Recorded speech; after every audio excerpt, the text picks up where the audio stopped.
So I made a bit of a schoolboy error. I'm actually really annoyed. You know those little crest things, crest head thing? New iPhone 13. Just checking out the zoom. Right guys, just a little tip. It's been a while since I built a... How's it going everyone? Chris from Be Automation, and what I'm going to do today is I'm going to go through the different steps and stages of building a smart home control panel. And this is the first video that I'm shooting in my workshop garage, which is not quite finished yet, but it's pretty much there, and this panel needs to get done. So yeah, a bit cold as well, hence the gloves, so I haven't got a heater in here yet. Anyway, before we get started, let's just run through the actual project. So this is a smaller sub panel, really, to the main control panel. We're using Loxone, if I didn't mention, Loxone for this project, and this panel is going to basically be controlling lighting and heating mainly in a smaller sort of outhouse, treehouse sort of area. So if we jump into the designs, and what we've got is we've got 6 different supplies. The first one, 40 amp for a sauna. Second is a 16 amp for an immersion. The next one's 16 amp for a towel rail, 6 amp for pool pump, 6 amp for lighting circuits, which are made up of Dali circuits and just normal switched 230 volt circuits. And then we've also got a supply, 6 amp supply for the controls within that panel. And if you're interested to see how I went about doing the designs, then I'm actually going to do another video running through that. So if you are interested, please make sure you subscribe and hit the bell button and give this video a like if you do enjoy it. And then you'll be notified when that design video does come out. So yeah, just going back to the designs again, let's go through this in more detail. So on the left-hand side of the panel, we're going to have the main supplies coming in. And that's this panel's slightly different to how I'd usually wire a control panel. Usually we'd have just one main feed and then split across various breakers along the bottom. But with this one, because it's a sub panel and there's a consumer unit already in situ, we're basically just taking feeds from MCBs within that distribution board, which is actually in the same room as this panel, so it's going to be nice and simple. So yeah, those supplies, we've got a 40 amp for the sauna, and then that's going to be controlled through a contactor. We've got a 16 amp for an immersion, and again that's going to be controlled through a contactor. Then we've got a 16 amp for a towel rail. That's going to be controlled just through a relay on the Loxone relay extension. And then we've got a 6 amp for a pool pump, again for a relay. 6 amps for the lighting circuits, so those are going to be controlled through different relays again. And then we've got a supply which is just going straight into the power supply, 24 volt power supply, that's feeding all the controls within the panel. So that's going to be the first load of terminal blocks. The next ones are going to be the outbound cables going to the sauna, going to the immersion, towel rails, pool pumps, and then all the lighting circuits, including a Dali lighting circuit as well, or a couple of Dali lighting circuits. So that's all the mains connections done, and then the next ones along are going to be for 24 volt control circuits made up of mainly Faraday tap 1s, Faraday motion sensors, and there's a couple of spares, and then there's a smoke alarm input. And then we've also got the Loxone link, which is the Loxone communication bus coming from the main panel into this panel to complete the bus and add that bus onto the extensions within our panel. So if you're not familiar with Faraday are a UK manufacturer, and they manufacture very small form factor motion sensors, like inline in the ceiling, really nice. And they've got a variety of different finished touch switches, capacitive touch switches, the tap 1 and the tap 3, and that's what's going to be controlling this project, mainly controlling lighting with some temperature sensing as well. So the first step is let's get all our components mounted on our panel so it looks like that. So that's the first thing. Just a quick one. If you're on social media, give us a follow on Instagram. That's where we spend most of our time and going through what we're doing on a daily basis. Cheers. I've actually only got this mounted with one screw at the moment. I thought it might be good enough, but I don't think it will.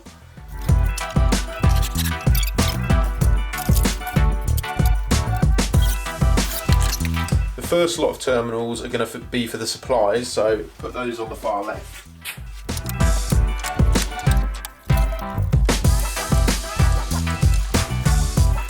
And then the next lot requires 16 terminal blocks, so those are going to be the outbound terminals to all the lighting, or the lighting circuits, and the sauna, the immersion, the towel rails, the pool pump.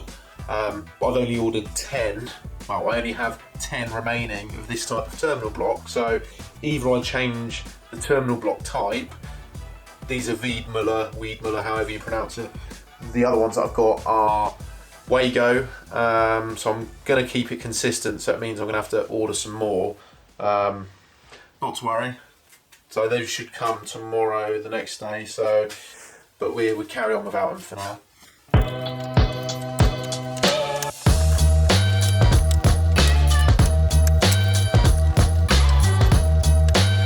So the next lot of terminal blocks are these 8x2 straight through connectors. So these are ideal for control cables, cat cable, low powered cables basically. So Loxone tree cable, KNX cable, category 5, 6 cable. So yeah, those are the next ones to go on.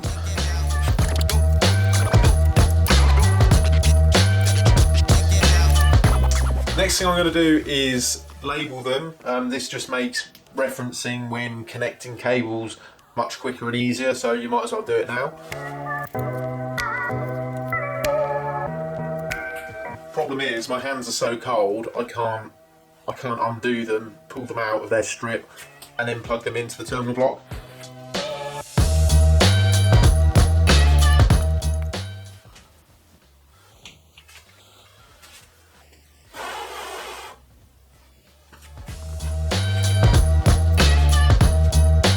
Your hands are that cold, you probably can't see that, resort to pliers.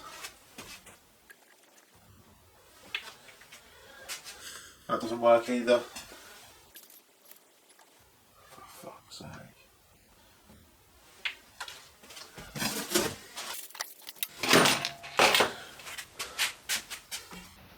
When your hands are frozen, it's far easier to do it on the bench.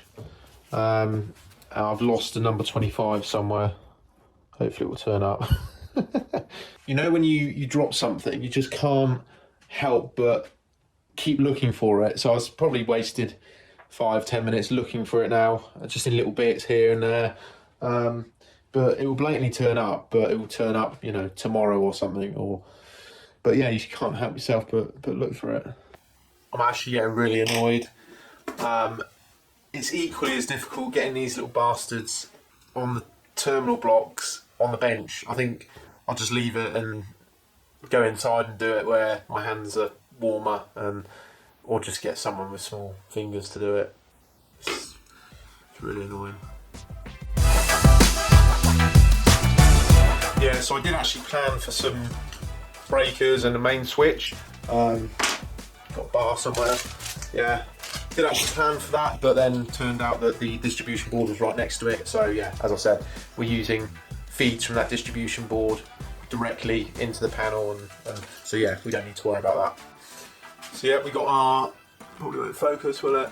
Cover my face, it might focus. Yeah, those are our contactors, one for the sauna, the 40 amp, and one for the immersion, 16 amp. The Loxone relay extension. So yeah, relays all controlled through Loxone. This is one of their modules. 14 of them, all rated at 16 amps. Dali extension, so that is obviously for our Dali lighting communications through Loxone. And I would be showing you the Loxone digital input extension, but it's not in stock, so I haven't got one to show you. So for the time being, I'm going to just use a placeholder. I think I've got a spare Loxone air extension, which is exactly the same width and height, and so I'm just going to go up into my little loft and try and find it to use it as a placeholder. So thanks Loxone, making me having to do this.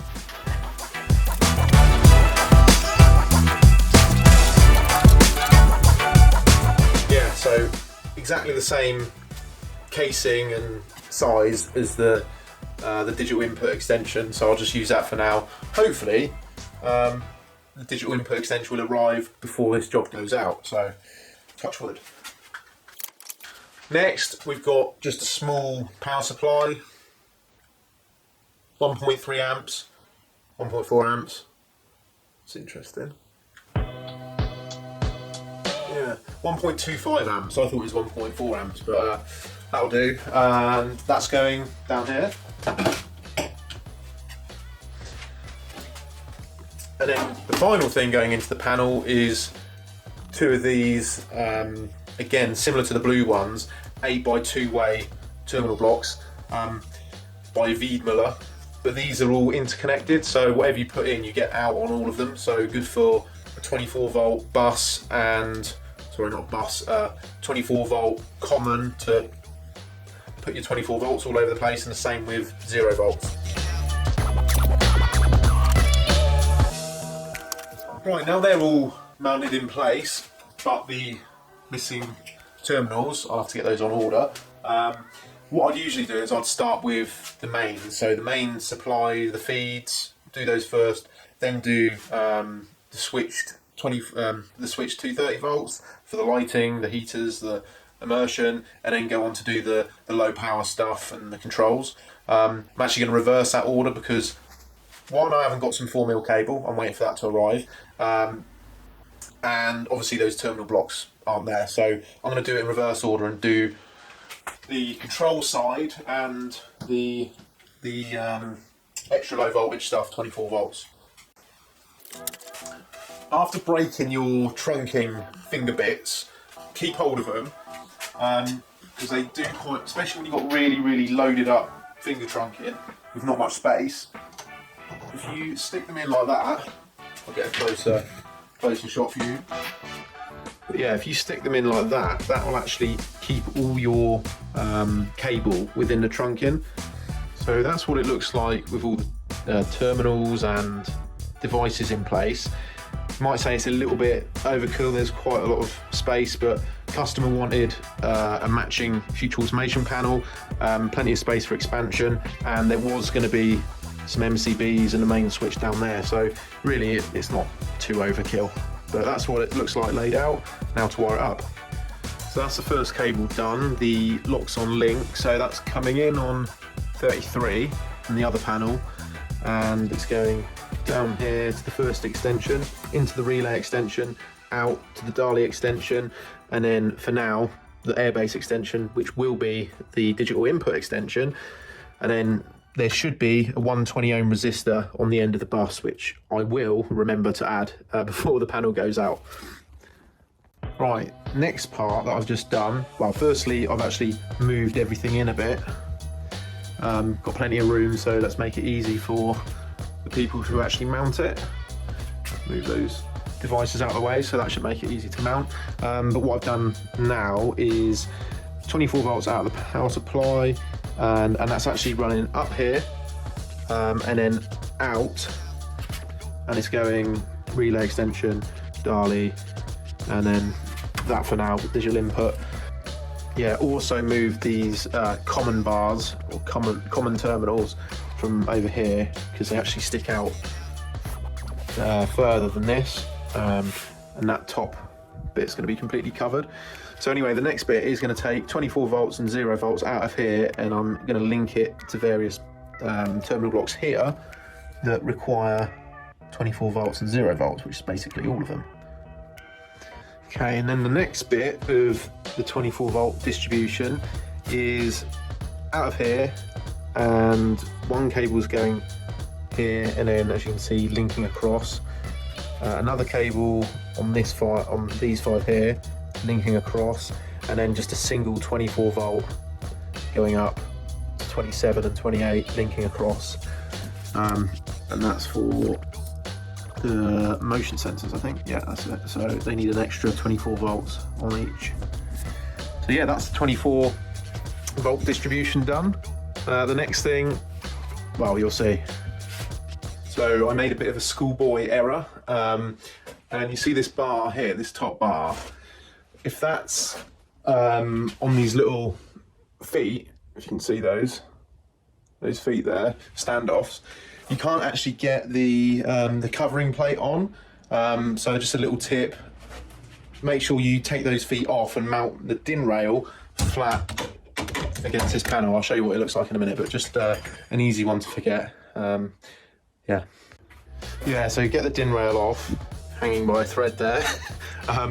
Yeah, and then just Allen key, take the feet off, and then mount that back, as you'll see in a sec. That's better. So yeah, so now what was happening when the covering plate was on, those were actually sticking out through the hole. I think I've got a photo somewhere, but now it's yeah, it's as you can see, will be below that plate.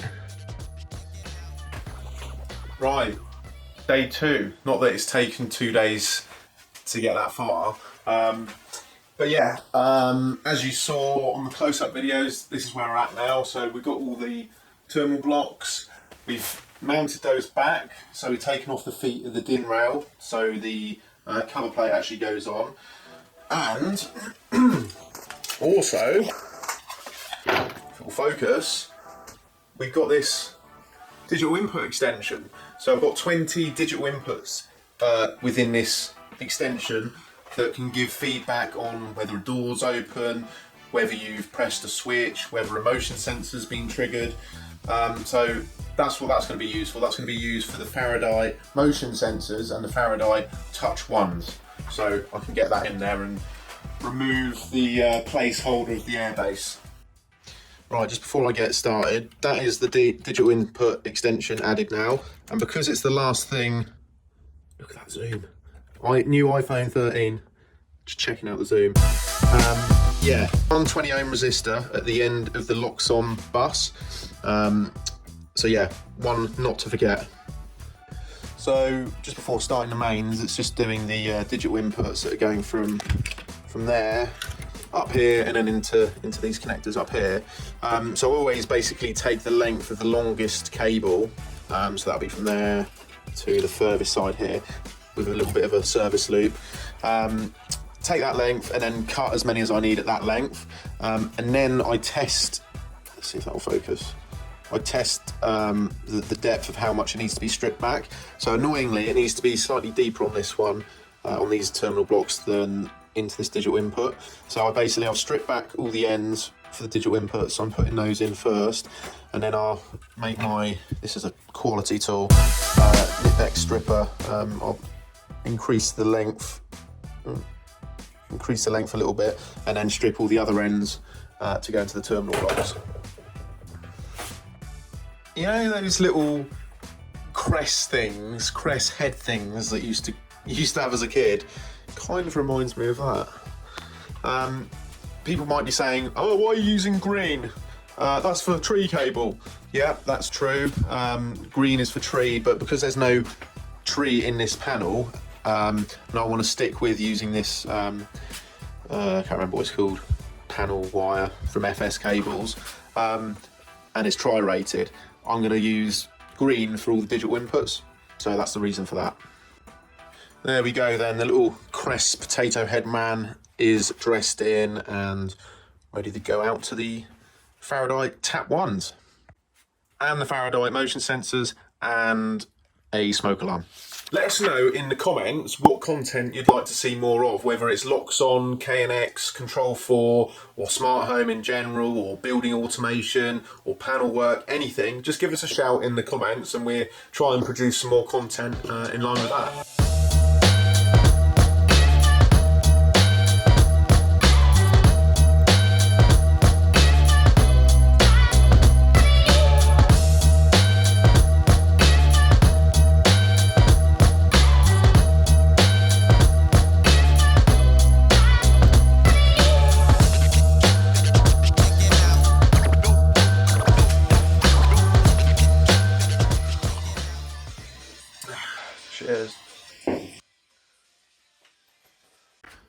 Right, so that is the main feeds done. As you can see, the first two, the 4mm and this next one here, that's for the sauna, switching on the sauna, and that's for an immersion. So those two cables, both are just coming straight through neutral and live into these two contactors, and then I'll be coming out the top straight back out to these terminal blocks here. Then we've got a pool pump, we've got a towel rail, and then the rest are lighting. So there's the pool pump and the towel rails going for a couple of these, and then the majority of these are just feeds for the lighting circuits on different relays. So they're just basically bust across. A much better solution is to have I think it's by Wago, and the guys at ICSA supply them, but they're little bridges for these relays, so you don't have to cable the supply or the feed. But in this case, I think, to be honest, I needed them. Anyway, so that's the feeds for the relays, and then that final feed going down here, and then again lighting circuits. So now it's just a matter of coming out the other end, and then I've also got to do the Dali output as well. Yeah, so I'm sort of remembering now as I'm going through it that what I used to do is just do all the mains cables first, apart from those feeds that I was talking about to the relays, get all of those in, and that usually means the thicker cables are put in as well first, and then the smaller, thinner controls cables are then put in sort of second over the top of those. Firstly, get all your thick cables, like these 4mm, in first, because then they can just be pinned back out the way, right to the back, and all your sort of smaller cables, more sort of fiddly cables, can sit over the top, and they're easier to run. Because now when I'm going to come out of these relays, the secondary side of these relays, I'm going to have to sort of go in and out around here, and it's just a bit of a pain. So that's the first thing. Secondly, I've just remembered that I normally do the feeds for these relays last. So as you can see, they're just sort of in the way. When they're plugged in like that, they're in the way when you're running cables in the finger trunking. I suppose it depends how you do it, but when you're doing it that way, they certainly do. So do your outputs of your relays first, sort of going to the terminal blocks. So yeah, I've just written a reminder: relay outs before feeds, and big cables first. So that should remind me for the next one.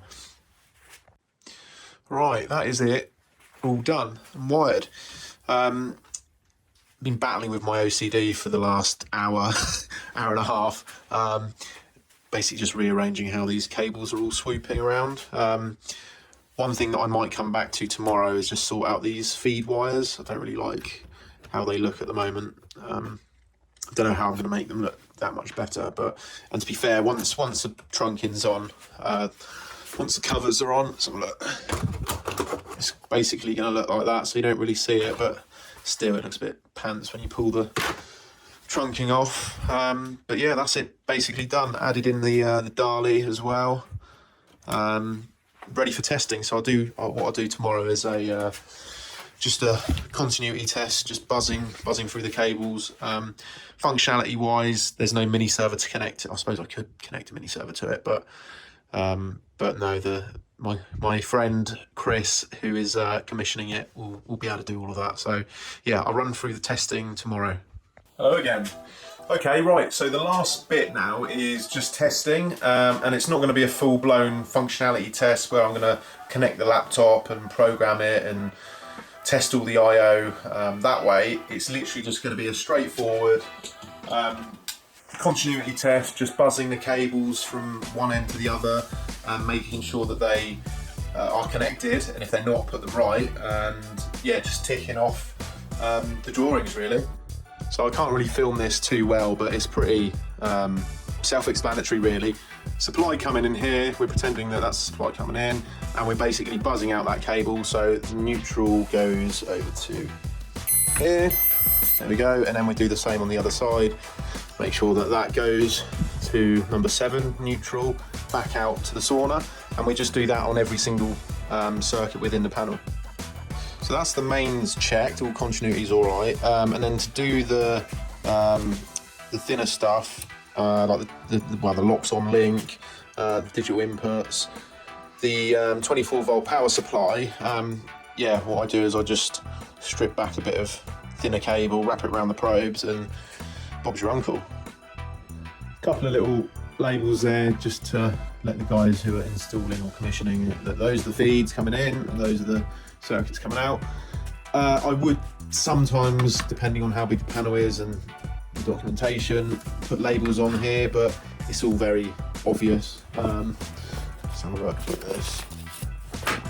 It's all very obvious what stuff is, so yeah, no need for that. I don't think the documentation is good enough. So that's what it looks like with all the spacers. They're made by ABB, but you can get them from FA, Future Automation. But yeah, that's quite a lot of them in this panel. And that's it, everyone. If you enjoyed it, give us a like, give us a subscribe, and thanks for watching.